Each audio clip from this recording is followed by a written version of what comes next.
Ayat perlindungan ini, jamaah sekalian, saya harap ayat ini yang terkumpul sangat bermanfaat untuk ketenangan, untuk sakit hati, untuk iri, untuk hasud, sifat sombong, untuk berlindungan dari kesurupan, dari gangguan jin, syaitan, kemudian dari sihir. Kalau ada orang yang sakit hati mau bikin sesuatu supaya kita tidak lancar usaha, tidak lancar hidup kita, apa saja masalahnya, insya-Allah dengan berkat dan kekuatan ayat ini sangat luar biasa manfaatnya. Termasuk untuk penyakit-penyakit kita. Kalau ada yang sakit, biarpun penyakitnya itu sampai kanker, insya-Allah disembuhkan oleh Allah Subhanahu wa taala. Dan ini bukan pertama saya bagi. Ini bukan pertama. Sejak saya di Madinah. Sebenarnya Bapak Ibu, saya waktu dari Madinah, alhamdulillah dari usia saya 15, saya biasa meruqyah orang. Tahu ruqyah? Tapi sejak saya datang ke Indonesia, saya stop. Kenapa saya stop di Indonesia? Karena berlebih-lebihan.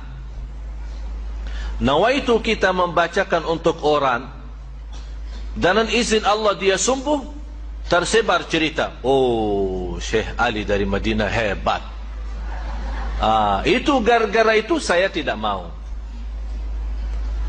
Tapi saya, supaya anda sekalian mendapatkan manfaat, saya membagikan semua, biar anda sendiri mengobati diri sendiri.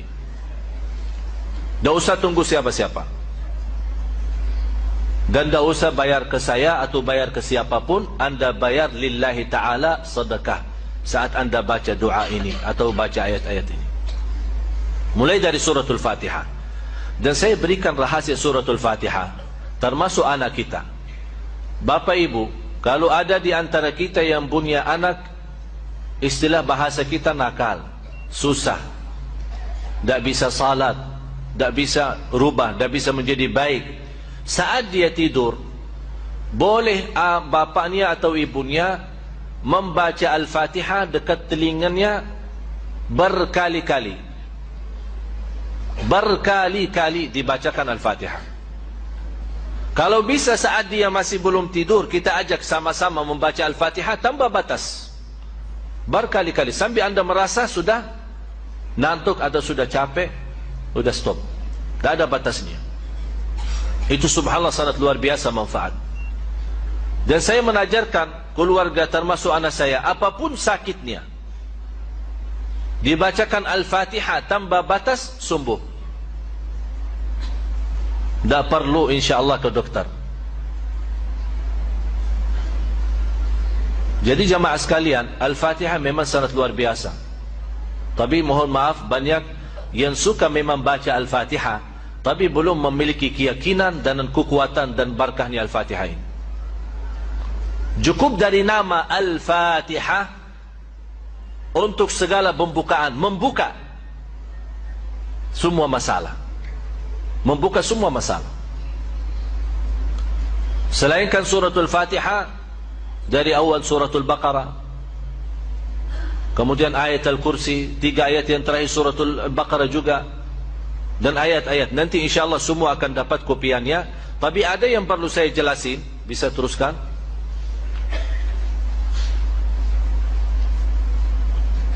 Ini 5 ayat suratul Baqarah. Terus suratul Baqarah masih ayat 20. Termasuk ini ayat khusus untuk hasud.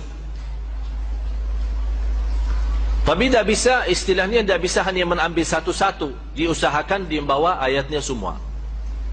Dan tidak harus setiap hari. Kalau anda melihat, terlalu banyak ayatnya, nanti membuat malas, tidak usah setiap hari.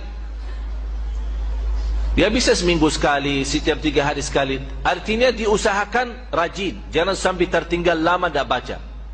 Sudah jelas? Terus ini juga ini untuk menolak hasudnya orang. Kalau kita punya usaha, ada orang yang suka iri atau suka hasud kita, InsyaAllah ayat 20 sama ayat 69 akan melindungi kita dari hasudnya orang. Terus ini juga termasuk untuk hasud. Jadi 3 ayat, 20, 69 sama 109. Ini semua ayat khusus untuk menolak hasudnya orang terhadap kita. Hasudnya terhadap hidup kita, bahagia kita di rumah tangga, usaha kita, apapun yang terkait dalam kehidupan kita sehari-hari. Terus ini ayat Al-Kursi sama ayat selanjutnya. Terus lagi. Teruskan. Ini semua ayat-ayat masih di suratul Baqarah. Tapi yang penting saya mau akan jelaskan cara-cara untuk memakai, bagaimana cara berobat, menobati diri sendiri atau menobati orang lain. Artinya orang lain ya, anak kita, suami kita, istri kita.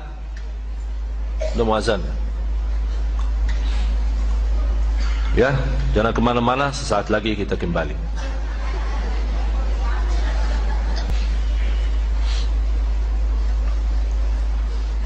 Alhamdulillah, Allahumma salli ala Sayyidina Muhammad wa ala ali Sayyidina Muhammad.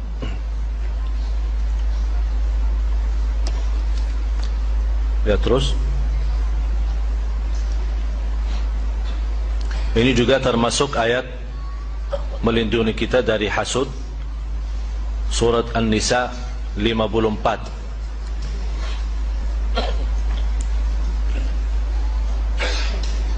Ini juga termasuk suratul Hijr, walaqad ja'alna fis samai burujan, ayat 16 sampai 18, 3 ayat. Kalau angka pertama itu nomor surah, ya, angka pertama suratul Hijr 15 itu nomor surahnya, surah 15 ayat 16 sampai dengan ayat 18.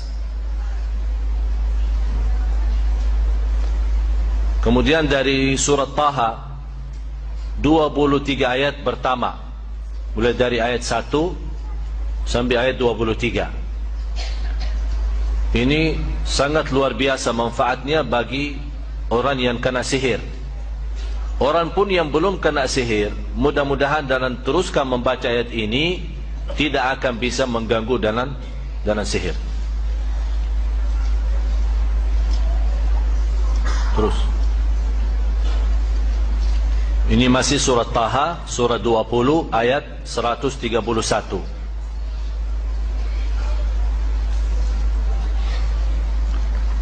Kemudian surat As-Saffat mulai dari ayat 1 sampai ayat 10. Terutama surat As-Saffat ini termasuk sangat bagus untuk orang-orang yang kena kesurupan atau kena gangguan jin, syaitan. Dan termasuk orang yang sering baca 10 ayat ini, InsyaAllah sangat membantu menghilangkan was-was. Ada orang suka selalu was-was. Artinya suka was-was, ya kadang salat suka was-was, ini salat rakaat yang ketiga atau 4. Kadang-kadang dalam salatnya apakah suka baca Al-Fatihah atau belum. Kadang-kadang was-wasnya apakah sudah baca Qul Hu belum. Kadang-kadang saking was-was dalam ruku' malah baca Subhan Rabbiyal A'la, dalam sujud terbalik Subhan Rabbiyal Azim, karena dia tidak mensadarkan salatnya, ya terbalik doa-doa ini. InsyaAllah dalam membawa ayat-ayat ini akan dilindungi Allah dari rasa was-was.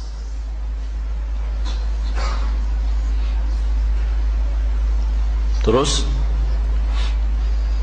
surat Tabarak, terutama 14 ayat pertama, mulai dari ayat 1 sampai ayat 14. Kalau bisa teruskan saja sampai habis. Kenapa sampai habis? Karena 14 ini memang untuk melindungi kita dari godaan, termasuk godaan hawa nafsu, termasuk juga dari hasud, dari sakit hati orang, dari iri, dari sihir, dari gangguan jin syaitan. Dan sekaligus kita mendapatkan, kalau kita teruskan sampai habis, akan mendapatkan perlindungan Allah dari siksa kubur. Berarti surat Tabarak, kalau boleh di antara ayat-ayat ini, kalau boleh yang dirajinkan dan teruskan baca setiap malam atau setiap hari adalah surat Tabarak. Selain suratul Baqarah, surat Tabarak. Dan saya pernah sampaikan, maksimal atau minimal kalau tidak bisa membaca semua ayat tersebut, jangan sampai lewat satu hari belum membaca 11 ayat daripada surat Al-Baqarah. Sudah tahu 11 ayatnya itu? Selain suratul Fatihah, baca 5 ayat pertama suratul Baqarah, ditambah 3 ayat bertengahan suratul Baqarah, ayat Al-Kursi, dan 2 ayat selanjutnya, 255, 256, 257, 3 ayat. Dan ayat pertama 5 menjadi jumlah berapa? 8. 5 ayat pertama sama 3 ayat, 255, 256, 257, jadi 8. Kemudian 3 ayat yang terakhir suratul Baqarah, 284, 285, 286, menjadi jumlahnya 11. Ditambah habis 11 baca surat Tabarak. Ini yang 11 kalau boleh dijadikan wirid kita sehari-hari, jangan tertinggal. Untuk apapun, termasuk godaan batin kita, fikiran, waswas. InsyaAllah kalau anda 11 ayat terjaga dan setiap hari, Quran dari 1 minggu anda bisa hafal. Karena sering dibawa, sering dibaca. Malah saya yakin di antara bapa ibu ada yang sudah hafal. Ada yang hafal ayat Al-Kursi? Semua kan? Kenapa bisa hafal ayat Al-Kursi? Ya, sering dibaca. Berarti ini salah satu cara mudah hafal Al-Quran, sering baca. Terus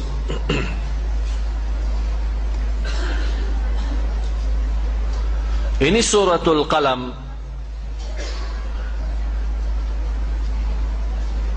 Nanti supaya saat anda baca ayat-ayat ini, suratul Qalam surah 68 ayat 51. Saat anda baca ayat-ayat ini, tolong buka nanti Al-Quran di rumah, baca terjemahannya, artinya. Kenapa? Supaya saat anda baca ayat ini, anda bisa mengerti maksud daripada ayat ini, memahami isinya, supaya anda saat baca merasa bagaimana berkahnya ayat dan kekuatan ayat ini untuk bermanfaat bagi kita, lahir maupun batin. Nah, terus surah At-Taubah, surah ke-9 ayat 14 sama 15. Terus ini semua ayat yang saya jelaskan ini semua ada di kopiannya ya. Tinggal insyaAllah semua mudah-mudahan dapat. Terus ada yang sudah dapat? Kayak ini ada sebagian dapat sana. Ya udah nanti. Ya nanti diatur habis salat insyaallah masing-masing dapat.